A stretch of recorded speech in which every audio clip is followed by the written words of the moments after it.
ગઈ તારીખ 5/5/25ના દિવસે અમિત ખૂંટ નામના વ્યક્તિએ રીબડા ગામમાં પોતાની વાડીમાં ગળે ફાંસો ખાઈ આપઘાત કર્યો હતો. એમના ખિસ્સામાંથી એક સુસાઇડ નોટ મળી હતી, જેમાં 4 લોકોના નામ હતા. તો ગોંડલ તાલુકા પોલીસ સ્ટેશનમાં તે સંબંધમાં ભારતીય ન્યાય સંહિતાની કલમ 108, 61(2) અને 54 મુજબ 4 વ્યક્તિઓ વિરુદ્ધ, જેમનું નામ છે અનિરુદ્ધસિંહ જાડેજા, રાજદીપસિંહ જાડેજા, એક સગીર વેની છોકરી અને પૂજા રાજગોર, એ 4ના વિરુદ્ધમાં આ ફરિયાદ દાખલ કરવામાં આવી હતી. આમાં તુરત જ એએસપી સિમરન ભારદ્વાજની આગેવાની હેઠળ પોલીસની જુદી જુદી 5 ટીમો બનાવવામાં આવી અને આ કેસ ઉપર કામ શરૂ કરવામાં આવ્યું. 6મી તારીખે સવારે આજે 2 મહિલાઓ છે એમને ગોંડલ તાલુકા પોલીસ સ્ટેશનમાં લઈ જઈને એમની સઘન પૂછપરછ શરૂ કરવામાં આવી. 6 કલાકની લાંબી પૂછપરછ પછી એ જે 2 મહિલાઓ છે એ બંને પોતાના જે કાવતરું છે એની જે કર્યું છે એ બધી કબૂલાત આપી. આમાં વિગત આ રીતની છે કે ગઈ તારીખ 2/5/25ના દિવસે રાજકોટ સિટીની હદમાં એક પોક્સો વિથ રેપની ફરિયાદ દાખલ થઈ હતી. તો આમાં 2 તારીખથી લગભગ 10 દિવસ પહેલાં એક એક્સ નામના વ્યક્તિ આ જે 2 મહિલાઓ છે એમને મળે છે અને એમનાથી વાત કરે છે કે એક વ્યક્તિને એવી રીતે ફસાવવાના છે, તમને પૈસા પણ મળશે, નોકરી પણ મળશે અને તમારી જે લાઈફ છે એ સેટ થઈ જશે. એમની સાથે સાથે જ્યારે આ બનાવ બનશે ત્યારે 2 વકીલો, જેમનું નામ પણ એ માણસે કીધું, સંજય પંડિત અને દિનેશ પાતર, એ 2 વકીલો પણ તમને તમામ સહાય આપવા માટે હાજર રહેશે રાજકોટમાં. અને પોલીસ આમાં ફરિયાદમાં ના પાડે અથવા દેર કરે તો મીડિયાને બોલાવીને એ મીડિયામાં આપશે, જેથી કરીને પોલીસ ઉપર પ્રેશર બનશે અને પછી ફરિયાદ ઝડપથી દાખલ થશે. તો તમને ગભરાવાની કોઈ જરૂરત નથી. એ 2 વકીલો જે છે એ પણ તમારી તમામ લીગલ જે સહાય છે એના માટે ઉપલબ્ધ રહેશે. તો આ રીતની જે વાત છે એ જે વ્યક્તિ એક્સ છે આ બંને છોકરીઓથી કરી. એ જે 2 મહિલાઓ છે એમની સાથે એક ત્રીજી પણ મહિલા રહે છે. પહેલાં નક્કી કરવામાં આવ્યું કે ત્રીજી જે મહિલા છે એ આ જે કામ છે એને અંજામ આપશે, પણ એ પુખ્ત વયની મહિલા હતી.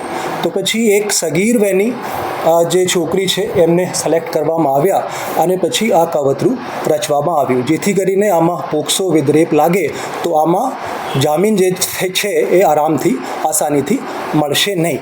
તો આ વસ્તુ ધ્યાનમાં રાખીને એક સગીર વયની જે છોકરી છે એના આમાં યુઝ કરવામાં આવ્યું છે. તો બંને જે છોકરીઓ છે, એક સગીર વયની અને પૂજા રાજગોર, એ બંનેની ધરપકડ 6મી તારીખે સાંજે કરવામાં આવી હતી અને ગઈકાલે કોર્ટમાં પ્રોડ્યુસ કરતા જે સગીર વયની છોકરી છે એમને રિમાન્ડ હોમ વડોદરા ખાતે મોકલી દેવામાં આવ્યું છે અને પૂજા રાજગોરના રિમાન્ડ 2 દિવસના મંજૂર થયા છે.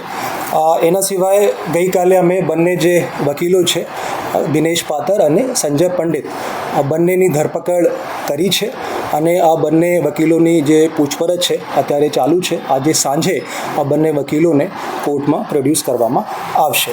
આ જે બંને વકીલો છે એમના ગુનાહિત ઇતિહાસ પણ છે. સંજય પંડિત એ રાજકોટના રહેવાસી છે. એના વિરુદ્ધમાં એ ડિવિઝન રાજકોટ સિટીમાં એક રેપની ફરિયાદ દાખલ થઈ છે 2023માં. ગાંધીગ્રામ પોલીસ સ્ટેશનમાં રાજકોટ સિટીમાં 2019માં એક એટ્રોસિટી એક્ટ હેઠળ એમના વિરુદ્ધમાં ગુનો દાખલ થયો છે. ગાંધીગ્રામ પોલીસ સ્ટેશનમાં જ 2022માં એક ફોર્જરીના કેસ એમના વિરુદ્ધમાં દાખલ થયો છે અને એ ડિવિઝન રાજકોટ સિટીમાં એક એક્સટોર્શનના કેસ સંજય પંડિત વિરુદ્ધમાં વર્ષ 2019માં દાખલ થયો છે. દિનેશ પાતર એ ગોંડલના રહેવાસી છે. એમના વિરુદ્ધમાં 2021માં ગોંડલ સિટીમાં એક છેતરપિંડીના ગુના દાખલ કરવામાં આવ્યા છે. જૂનાગઢમાં મહિલા પોલીસ સ્ટેશનમાં 498A હેઠળ એક ગુનો દાખલ છે અને ગોંડલ સિટી પોલીસ સ્ટેશનમાં 2021માં એક મારામારીની ફરિયાદ આ દિનેશ પાતર વિરુદ્ધમાં દાખલ થઈ છે. આ જે ષડયંત્ર રચ્યું છે આમાં એક્સનું એક ઇમ્પોર્ટન્ટ યોગદાન છે. એ વ્યક્તિ પૂજા રાજગોરના સંપર્કમાં છેલ્લા 1 વર્ષથી છે, એમને ઓળખે છે અને કેમ કે એમની ધરપકડ બાકી છે એના લીધે અમે એના નામ જે છે એ ડિસ્ક્લોઝ કર્યા નથી. એમાં તપાસ અમારી ચાલુ છે. અમે 4 લોકોની ધરપકડ અત્યાર સુધીમાં કરી છે અને જ્યારે આ એક્સ જે વ્યક્તિ છે એ પકડાશે તો એની પૂછપરછમાં આગળ કોણ વ્યક્તિ હતા જેણે એમને કીધું હતું કે આ કાવતરું રચવાનું છે, તો એની જે પૂછપરછ દરમિયાન પૂછપરછ પછી જ આ જે વાત છે ક્લિયર થશે કે આમાં કોણ વ્યક્તિઓ હતા જેને એમ વ્યક્તિને કીધું હતું કે આ કામ કરવાનું છે. એ જે સુસાઇડ નોટ છે એમને આ સુસાઇડ નોટને FSLમાં મોકલી દેવામાં આવશે ટૂંક સમયમાં જ. જે અમિત ખૂટ છે એના લખાણ જે છે એ મળી ગયા છે અને પ્રાથમિક દૃષ્ટિએ એવું લાગે છે કે અમિત ખૂટના જ એ રાઇટિંગ છે. હા, એ જે મેં પહેલાં કીધું કે 2 તારીખે આ બનાવ બન્યો છે જેમાં રેપ વિથ પોક્સો દાખલ થઈ છે, એનાથી લગભગ 10 દિવસ પહેલાં જે સગીર વયની છોકરી છે એણે જે અમિત ખૂટ છે ભોગ બનનાર એના ઇન્સ્ટાગ્રામ ઉપર એક પોસ્ટ હતી અમિતની, એ લાઈક કરી હતી અને એના પછી બંને એકબીજાના સંપર્કમાં આવ્યા અને બંનેમાં ચેટ શરૂ થઈ. આટલું જ નહીં, આ જે સગીર વયની છોકરી છે એમના જે ક્રેડેન્શિયલ્સ છે ઇન્સ્ટાગ્રામના એ વ્યક્તિ એક્સ જે છે એને લઈ લીધા અને પોતે જ સગીર વયની છોકરી બનીને અમિત ખૂટ સાથે ચેટ પણ કરતા હતા. જ્યારે ઇન્સ્ટાગ્રામ ઉપર ચેટ કરવાની હોય તો આ એક્સ નામના વ્યક્તિ એ કરે અને જ્યારે ફોન ઉપર વાત કરવાની હોય તો આ જે સગીર વયની છોકરી હતી એ વાત કરતી હતી. તો અમિત ખૂટને લાગ્યું કે આ એક જેન્યુઇન કેસ છે, તો આમાં એમને મળીએ અને પછી જે આગળ થયું છે એ આપને વિદિત છે. એમાં અમારી તપાસ ચાલુ છે. અત્યાર સુધીમાં અમારા ધ્યાન ઉપર નથી, પણ જો કોઈ એવી ભૂમિકા કોઈ પણ વ્યક્તિની સામે આવશે તો મીડિયા સમક્ષ રજૂ કરવામાં આવશે. કે અમે પ્રોફેશનલી આમાં આગળ વધી રહ્યા છીએ. જે મેં પહેલાં કીધું કે 4 વ્યક્તિની ધરપકડ થઈ છે અને પછી વ્યક્તિ એક્સ મળશે તો એની પૂછપરછમાં આગળ ખબર પડશે કે એવા કયા વ્યક્તિઓ હતા જેના કહેવાથી આ જે ઘટના છે એને અંજામ આપવામાં આવ્યું છે.